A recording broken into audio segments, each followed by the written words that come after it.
News కు స్వాగతం. ముందుగా హెడ్లైన్స్.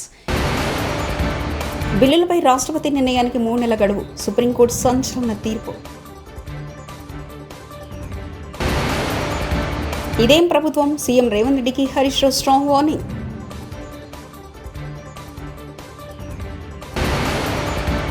కూటమి సర్కారు పాలనలో విద్యా వ్యవస్థ పూర్తిగా కుంటుపడిందని మెరుగు నాగార్జున మండిపడ్డారు. బీజేపీపై కుట్రలు. Purandeswari shocking comments. రాష్ట్ర గవర్నర్ పంపే బిల్లులపై రాష్ట్రపతికి నిర్దిష్ట టైంలను విధిస్తూ సుప్రీంకోర్టు సంచలన తీర్పునిచ్చింది. గవర్నర్ పంపే బిల్లులపై రాష్ట్రపతి 3 నెలల్లోగా నిర్ణయం తీసుకోవాల్సిందేనని అత్యున్నత న్యాయస్థానం స్పష్టం చేసింది. తమిళనాడుకు అసెంబ్లీ ఆమోదించిన 10 బిల్లులను రాష్ట్ర గవర్నర్ ఆర్ఎన్ రవి ఆపి ఉంచడంపై 4 రోజుల క్రితం సుప్రీంకోర్టు ఆగ్రహం వ్యక్తం చేసింది. ఇది రాజ్యాంగ విరుద్ధమని పేర్కొంటూ ఆ బిల్లులకు క్లియరెన్స్ ఇచ్చింది. ఏదైనా బిల్లులు రాష్ట్రపతి ఆమోదం కోసం నిలిపి ఉంచాల్సి వస్తే గవర్నర్ తీసుకోవాల్సిన అత్యధిక గడువు 1 నెల రోజులు మాత్రమేనని తీర్పిచ్చింది. 415 పేజీలతో కూడిన పూర్తి తీర్పును శుక్రవారం రాత్రి 10:54 గంటలకు సుప్రీంకోర్టు వెబ్సైట్లో ఉంచారు. ఏపీలోని మున్సిపల్ కమిషనర్లో ఇవాళ మంత్రి నారాయణ టెలికాన్ఫరెన్స్ నిర్వహించారు. మున్సిపల్ శాఖ ముఖ్య కార్యదర్శి Suresh Kumar, regional director, municipal కమిషనర్లు ఈ సమావేశానికి హాజరయ్యారు. ఈ సందర్భంగా మంత్రి నారాయణ మీడియాతో మాట్లాడారు. మున్సిపల్ కమిషనర్లు ఉదయం 6 గంటల నుంచే ఖచ్చితంగా క్షేత్రస్థాయి పర్యటన చేయాలని ఆదేశించారు. పారిశుద్ధ్యం, త్రాగునీటిపై ప్రత్యేక దృష్టి సారించాలని మంత్రి నారాయణ అన్నారు. రాష్ట్రంలో ఉన్న 2 ఢిల్లీ పార్టీలు దొందే. ఒకటేమో ఢిల్లీకి సంచులు మోసే పార్టీ, ఇంకోటి ఢిల్లీ వాళ్ళ చెప్పులు మోసే పార్టీ. ఈ 2 పార్టీల వల్ల తెలంగాణకు అన్యాయం జరుగుతుందంటూ కేటీఆర్ వ్యాఖ్యానించారు. ఒకటేమో సంచులు మోసే పార్టీ, ఇంకోటేమో చెప్పులు మోసే పార్టీ. ఢిల్లీ వాళ్ళ చెప్పులు మోసే పార్టీకి, ఢిల్లీకి సంచులు మోసే పార్టీలు 2 ఉన్నాయి. ఈ 2 పార్టీల వల్ల తెలంగాణకు జరుగుతున్నది అన్యాయమే, దొందే. ఇద్దరు కూడా దుర్మార్గులే, ఇద్దరు కూడా తెలంగాణకు ద్రోహం చేస్తున్న వాళ్ళే. నిన్నగాక మొన్న హైదరాబాద్ సెంట్రల్ యూనివర్సిటీలో 400 ఎకరాల భూమిని, అటవీ భూమిని ఇవాళ బ్యాంకులకు కుదబెట్టి పైసలు తెచ్చినామని చెప్పి నిన్న పిసిసి ప్రెసిడెంట్ మహేష్ గౌడ్ గారు చెప్తున్నారు. కానీ మళ్ళీ ఇంకా కూడా స్వయంగా పిసిసి అధ్యక్షుడే చెప్తుంటే కుదబెట్టినామని ఏం లేదని చెప్పి ఇంకో మంత్రి గారు మాట్లాడుతూ ఉన్నాడు. ఫస్ట్ కాంగ్రెస్ వాళ్ళు కూర్చోండి ఒక కాడ. కుదబెట్టినరా, అమ్మినరా, లేకపోతే మొత్తం దోసుకున్నారా, ప్లాట్లు కొట్టి మొత్తం లోపలనే కొట్టేసినరా, ఇది ఏందో కానీ మీరు మాట్లాడుకొని స్పష్టంగా బయటికి రండి, ఏం చెప్పదలుచుకున్నారు. మేము స్పష్టంగా ఆరోపిస్తా ఉన్నాం. మొన్న జరిగింది సెంట్రల్ యూనివర్సిటీ భూముల్లో కంచెగచ్చిబౌలిలో భారతదేశంలోనే అతిపెద్ద ఫ్రాడ్. తిరుమల శ్రీవారిని నటుడు శ్రీకాంత్ తనయుడు సినీ హీరో రోషన్ దర్శించుకున్నారు. శనివారం వీఐపీ ప్రారంభ విరామ దర్శన సమయంలో ఆయన స్వామివారి సేవలో పాల్గొన్నారు. దర్శనానంతరం రంగనాయకుల మండపంలో రోషన్కు పండితులు ఆశీర్వచనం చేసి స్వామివారి తీర్థప్రసాదాలు అందజేశారు. ఈసారి జనవరి రావాల్సింది కుదరలా, ఇప్పుడు వచ్చాను. చాలా సంతోషంగా ఉంది. అంతా చాలా బాగా జరిగింది. అండ్ ఇవాళ హనుమాన్ జయంతి. నెక్స్ట్ ఛాంపియన్ అండి, అనౌన్స్మెంట్ కూడా ఒకటి వచ్చింది కదా, March 13th రోజు ఒక అనౌన్స్మెంట్ వచ్చింది. సో 50% షూట్ కంప్లీట్ అయింది, ఇంకో 50% ఉంది. త్వరలో అప్డేట్స్ చేయండి. ప్రైవేట్ సెక్టర్లోనూ రిజర్వేషన్లు రావాలి, అప్పుడే బడుగు బలహీన వర్గాలు బాగుపడతాయి. కాంగ్రెస్ సీనియర్ నేత వి హనుమంతరావు. సామాజికంగా, ఆర్థికంగా బడుగు బలహీన వర్గాలు పైకి వస్తారనేది నా ఉద్దేశం. దీన్ని కూడా అమలు చేయాలని రేవంత్ రెడ్డి గారిని కోరుతుంది. ఎందుకంటే ఆయన ఒక్క సిద్దిపేట జిల్లాలోనే వడగండ్ల వానతో 16 ఎకరాల పంట ధ్వంసం అయి రైతులు తీవ్ర ఆందోళనలో ఉన్నారు. హరీష్ రావు. మనకు నష్టం జరిగింది. గత వారం వడగళ్ల వాన పడి గత వారం దాదాపు 3-4 వేల ఎకరాలు పోయింది. ఈ వారం 12,000 ఎకరాలు పోయింది. అంటే 2 కలిపితే 16,000 ఎకరాలు ఒక్క సిద్దిపేట జిల్లాలో నష్టం జరిగింది. అంటే 6 కాలం కష్టపడి పెట్టుబడి అంతా పెట్టి చెమట చుక్కలు పడిచి బుక్క నోట్లకు పోయే సమయానికి పంట ఇక రేపో మాపో కోస్తమనంగా ఈ రాళ్లు పడి చాలా నష్టం జరిగింది. పాపం రైతులు చాలా దుఃఖంలో ఉన్నారు. టీడీపీ తోడేళ్లు, జనసేన గుంట నక్కలు సోషల్ మీడియాలో మహిళలపై దారుణంగా ట్రోల్ చేస్తున్నారని, ఈ నక్కలు తోడేళ్లను పెంచి పోషిస్తుంది టీడీపీని అంటూ వైఎస్ఆర్సీపీ అధికార ప్రతినిధి శ్యామల మండిపడ్డారు. శుక్రవారం ఆమె ఆ పార్టీ కేంద్ర కార్యాలయంలో మీడియా సమావేశంలో మాట్లాడుతూ వైఎస్ జగన్ ఫ్యామిలీతో సహా అందరిపై ఇష్టారాధంగా ట్రోల్స్ చేస్తున్నారని ధ్వజమెత్తారు. బరి తెగించి పోస్టులు పెడుతున్న వారిపై ఎందుకు కేసులు పెట్టడం లేదంటూ ఆమె ప్రశ్నించారు. మీరు పెట్టరు, ఎందుకంటే వాళ్ళని పెంచి పోషిస్తున్నది మీరే కాబట్టి. పెంచి పోషిస్తున్నది టీడీపీ పార్టీ, జనసేన పార్టీయే కాబట్టి వాళ్ళ మీద ఎలాంటి కేసులు ఉండవు. అంటే మీరే పోస్టులు పెడతారు, మీరే బాధ పెడతారు.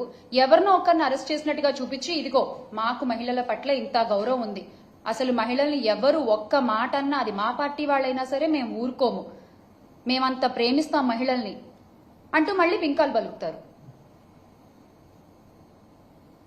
అసలు మీ మోడస్ ఆపరెండియే ఇది. This is how you work, your social media works. అరే మీకు నిజంగా అంత చిత్తశుద్ధి ఉంటే రాష్ట్ర వ్యాప్తంగా ఉన్న వందలాది మంది సోషల్ మీడియా సైకోలపై ఎక్కడా కేసులు పెట్టలేదు ఎందుకని మేము అడుగుతున్నాం. రాష్ట్ర వ్యాప్తంగా ఇప్పటి వరకు మీ సోషల్ మీడియా తోడేళ్లు చేసిన అరాచకాలు, దారుణాల మీద కొన్ని వందల కంప్లైంట్లు మేము ఇచ్చాం. దానిలో ఒక్కటన్నా మీరు చదివారా? కనీసం ఒక్కళ్ళన్నా మీరు అరెస్ట్ చేశారా? వాళ్ళని మీరు అరెస్ట్ చేయరు, ఎందుకంటే మిమ్మల్ని జాకీలేసి లేపాల్సింది వాళ్లే కదా, అందుకని వాళ్ళని మీరు అరెస్ట్ చేయరు. నిన్న కూడా ఆ కిరణ్ అనే వ్యక్తిని మీరు ఎప్పుడు అరెస్ట్ చేశారు? మా ఫ్యాన్ గాలి తట్టుకోలేక ఆయన చేసిన తప్పు తెలుసుకుని నన్ను క్షమించండి బాబు అని క్షమాపణ అడిగిన తర్వాత ఇప్పుడు అరెస్ట్ చేయకపోతే బాగోదు కాబట్టి, ఆ మచ్చ మీ పార్టీపై ఉంటుంది కాబట్టి ఇక తప్పదు అన్నట్టు మీరు వాళ్ళని అరెస్ట్ చేశారు. నిజంగా మీకు అంత చిత్తశుద్ధి ఉంటే వందలాది మంది టీడీపీ యాక్టివిస్టులు అరాచక పోస్టులు పెడుతున్నారు కదా, వాళ్ళందరినీ అరెస్ట్ చేయండి, కేసులు పెట్టండి. ఒక ముసుగు మాత్రమే నిన్న జరిగిన అరెస్ట్ కూడా. కూటమి సర్కారు పాలనలో విద్యా వ్యవస్థ పూర్తిగా కుంటుపడిందని వైఎస్ఆర్సీపీ నేత మాజీ మంత్రి మెరుగు నాగార్జున మండిపడ్డారు. కూటమి సర్కారు పాలనలో విద్యా వ్యవస్థ పూర్తిగా కుంటుపడిందని వైఎస్ఆర్సీపీ నేత మాజీ మంత్రి మెరుగు నాగార్జున మండిపడ్డారు. శనివారం ఆయన తాడేపల్లిలోని ఆ పార్టీ కేంద్ర కార్యాలయంలో మీడియా సమావేశంలో మాట్లాడుతూ వైఎస్ జగన్ హయాంలో పేదలంతా సంతోషంగా చదవగలిగారని, నేడు ఫీజులు కూడా చెల్లించలేని పరిస్థితి కూటమి ప్రభుత్వం తెచ్చిందని మండిపడ్డారు. ఫీజు రియంబర్స్మెంట్ నిధులు ఇవ్వకుండా ప్రభుత్వం కక్ష సాధింపులకు దిగిందని టీడీపీ కార్యకర్తలు ట్వీట్ చేస్తేనే మంత్రి లోకేష్ స్పందిస్తున్నారని మెరుగు నాగార్జున మండిపడ్డారు. రిజల్ట్ ఉండదు, అప్పుడు వారు పైకి వెళ్ళడానికి ఆస్కారం ఉండదు, ఉన్నత చదువులకు వెళ్ళడానికి ఆస్కారం ఉండదు. ఎందుకు నిమ్మకు నీరెత్తినట్టు ఉన్నారో చెప్పాలని మరి విద్యామంత్రి గారిని, ఆంధ్ర రాష్ట్ర విద్యామంత్రి గారిని అడుగుతా ఉన్నాం. ఒక ప్రక్క విద్యార్థులు అన్యాయం చేస్తూ మరొక ప్రక్క తండ్రి గారు కుమారుడు కపట నాటకాలు ఆడుతూ ఉన్నారు. మీకు సిద్ధశుద్ధి ఉంటే ఎప్పటికైనా 11 లక్షల మందికి ఫీజు రియంబర్స్మెంట్ తక్షణమే విడుదల చేయమని చెప్పి డిమాండ్ చేస్తా ఉన్నా. ఈ మధ్య చూసాం పెద్ద బూటకం ఏంటంటే, లోకేష్ గారు తన ట్విట్టర్లో ఒక ట్వీట్ చేశారు. కంసుడు మామ మోసం చేస్తే చంద్రబాబు నాయుడు గారు విద్యార్థులకు సహాయం చేస్తున్నాడు. ఆ కంసుడు మామ ఎవరయ్యా? ఈ రాష్ట్రంలో జగన్మోహన్ రెడ్డి గారు విద్యా వ్యాప్తి కోసం అంచెలంచెలుగా ఆయన మనోభావాలను ఈ రాష్ట్రంలో పేద పిల్లల యొక్క స్థితిగతులు మెరుగుపరచడానికి గొప్ప గొప్ప సంస్కరణలు తెస్తే ఆయన కంసుడు మామ విద్యార్థులకు మేలు చేసేవాళ్ళ చేస్తే 11 లక్షల మందికి ఫీజు రియంబర్స్మెంట్ విడుదల చేయమని డిమాండ్ చేస్తా ఉన్నా. నిజంగా త్రైమాసికానికి 700 కోట్లు అవసరమవుతుంది. టెన్షన్గా ఎప్పటికప్పుడు త్రైమాసికం వారీగా విడుదల చేసినటువంటి జగన్మోహన్ రెడ్డి గారి ప్రభుత్వం విమర్శించే నైతిక హక్కు మీకు ఎక్కడదని అడుగుతా ఉన్నా. మీరున్నారు, ఇదిగోండి జనవరి, మార్చి, మేలో త్రైమాసిక 700 కోట్లకి దరిదాపు 4 టెన్యూర్లకి 22,800 కోట్ల రూపాయలు మీరు విడుదల చేయాల్సి వస్తే 700 కోట్లు విడుదల చేశారని చెప్తున్నారు.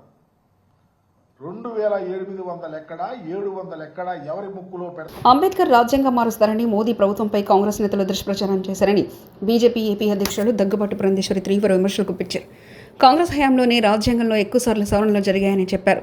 ముస్లింల ఓటు బ్యాంకును దృష్టిలో ఉంచుకుని స్వార్థంతో కాంగ్రెస్ నేతలు మోదీ ప్రభుత్వంపై దుష్ప్రచారం చేశారని ధ్వజమెత్తారు. బీజేపీ రాజ్యాంగంలో 22 సవరణలు చేసినా అది వివిధ వర్గాల అభ్యున్నతికి కృషి చేసినవేనని తెలిపారు. సామాజిక న్యాయం కోసం ఈ నిర్ణయాలను ప్రధానమంత్రి నరేంద్ర మోదీ తీసుకున్నారని చెప్పారు. విజయవాడలోని బీజేపీ కార్యాలయంలో ఇవాళ శనివారం అంబేద్కర్ జయంతి వేడుకలు నిర్వహించారు. ఈ కార్యక్రమంలో బీజేపీ జాతీయ ఉపాధ్యక్షులు డీకే అరుణ, బీజేపీ ఏపీ అధ్యక్షులు దగ్గుపాటి పురంధేశ్వరి, సోము వీరాజు, దయాకర్ రెడ్డి, గుడిసె దేవానంద్, విల్సన్ తదితరులు పాల్గొన్నారు. వారు రిజైన్ చేసే స్థాయికి తీసుకొచ్చినటువంటి సంఘటనలు ఇవన్నీ కూడా కార్యకర్తలతో చర్చించి ఏ విధంగా ప్రజల్లోకి తీసుకెళ్లాలి అనేటువంటి కార్యాచరణని సూచించుకోవడానికి కూడా మేమందరం కూడా సమావేశం అవటం జరిగింది. బాబాసాహెబ్ అంబేద్కర్ గారిని నిజంగా భారతీయ జనతా పార్టీ మాత్రమే గౌరవించింది. వారికి భారత రత్న ఇచ్చిన, పార్లమెంట్ లో వారి చిత్రపటాన్ని పెట్టిన, అదే విధంగా వారి జీవితంతో ముడిపడినటువంటి 5 ప్రాంతాలని కూడా పంచతీర్థులుగా అభివృద్ధి చేసిన, వారు ఉన్నటువంటి ఇల్లు 26 అలీపూర్ రోడ్ లో ఉన్నటువంటి గృహాన్ని దాన్ని అభివృద్ధి చేసిన, ఇదంతా కూడా భారతీయ జనతా పార్టీ చేసింది. కానీ 75 సంవత్సరాల స్వతంత్ర భారతదేశంలో 65 సంవత్సరాల అధికారంలో కాంగ్రెస్ పార్టీ ఏనాడు పట్టించుకోలేదు. అదేవిధంగా రాజ్యాంగానికి ఏ విధంగా కాంగ్రెస్ పార్టీ తూట్లు పొడిచింది. వారు ఎన్నికల సందర్భంలో రాజ్యాంగాన్ని భారతీయ జనతా పార్టీ మార్చి వేస్తుందని చెప్పి వారు చెప్పారు. కానీ 106 సార్లు సవరణ జరిగితే దానిలో ఎక్కువ పర్యాయం కాంగ్రెస్ పార్టీ అధికారంలో ఉన్నప్పుడే సవరణలు జరిగాయి. ఆ సవరణలు కూడా వారి స్వలాభాన్ని వారి ఓటు బ్యాంక్ చేశారే గాని సామాజిక న్యాయం కోసం సమాజంలో ఉన్నటువంటి వారి సంక్షేమాన్ని లేకపోతే అభివృద్ధిని అందించడానికి వారు ఎప్పుడు కూడా చేయలేదు. 22 పర్యాయాలు నరేంద్ర మోడీ గారు రాజ్యాంగ సవరణ చేసిన ప్రతి ఒక్క సవరణ కూడా దేశంలో ఉన్న సామాజిక న్యాయం అందించాలి అనేటువంటి ఆలోచన దృక్పథం. దానిలో భాగంగానే చట్టబద్ధత కల్పించడం కావచ్చు, నారీ శక్తి అధినియమని మహిళలకి చట్టసభలో 33% రిజర్వేషన్ మార్పు చేయటం కావచ్చు. ఈ రకంగా ప్రతి ఒక్క 22 సామాజిక న్యాయాన్ని భారతదేశ అభివృద్ధిని దృష్టి చేసినటువంటి సవాళ్ళని చెప్పి ప్రజలు గమనిస్తున్నారని చెప్పి మేము గట్టిగా విశ్వసిస్తున్నటువంటి విషయం. కనుక ఇవన్నీ కూడా ఇవాళ ఇక్కడ చర్చించుకుని ఏ విధంగా ప్రజలు నెల రోజుల క్రితం కాంగ్రెస్ కి చెందిన కర్ణాటకలోని ఉప ముఖ్యమంత్రి డీకే శివకుమార్ గారు వారు ఇచ్చినటువంటి స్టేట్మెంట్ పరిశీలించినట్లయితే ముస్లిం మైనారిటీ అదనంగా 4% హనుమాన్ చిన్న జయంతి సందర్భంగా హైదరాబాద్ గౌలీగూడలో శ్రీరామ మందిరం నుంచి వీర హనుమాన్ శోభయాత్ర ఘనంగా ప్రారంభమైంది. గౌలీగూడ నుంచి కోటి, నారాయణగూడ బైపాస్ మీదుగా సికింద్రాబాద్లోని థర్డ్ హనుమాన్ ఆలయం వరకు ఈ ర్యాలీ సాగుతుంది. భక్తులు భారీగా తరలివచ్చి పాల్గొన్నారు. 12 కిలోమీటర్ల యాత్రకు భారీగా పోలీస్ బందోబస్తు ఏర్పాటు చేశారు. సీసీ కెమెరాలు, డ్రోన్లతో అడుగడుగునా నిఘా ఏర్పాటు చేశారు.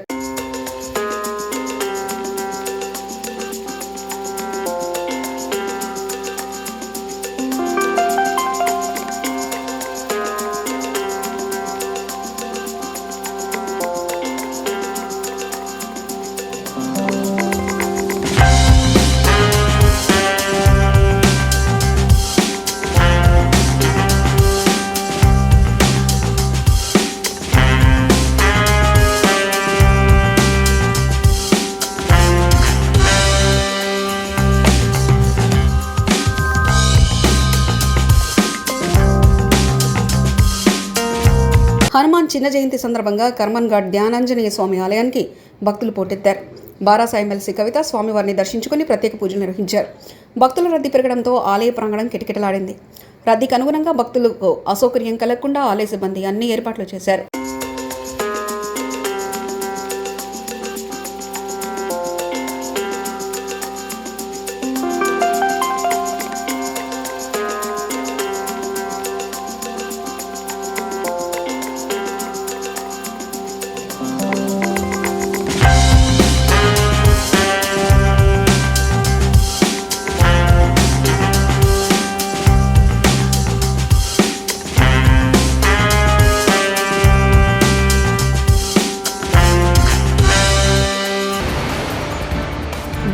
రాష్ట్రపతి నిర్ణయానికి 3 నెలల గడువు. సుప్రీంకోర్టు సంచలన తీర్పు.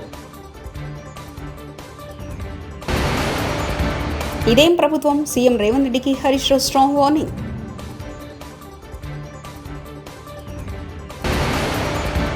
కూటమి సర్కారు పాలనలో విద్యా వ్యవస్థ పూర్తిగా కుంటుపడిందని మెరుగు నాగార్జున మండిపడ్డారు.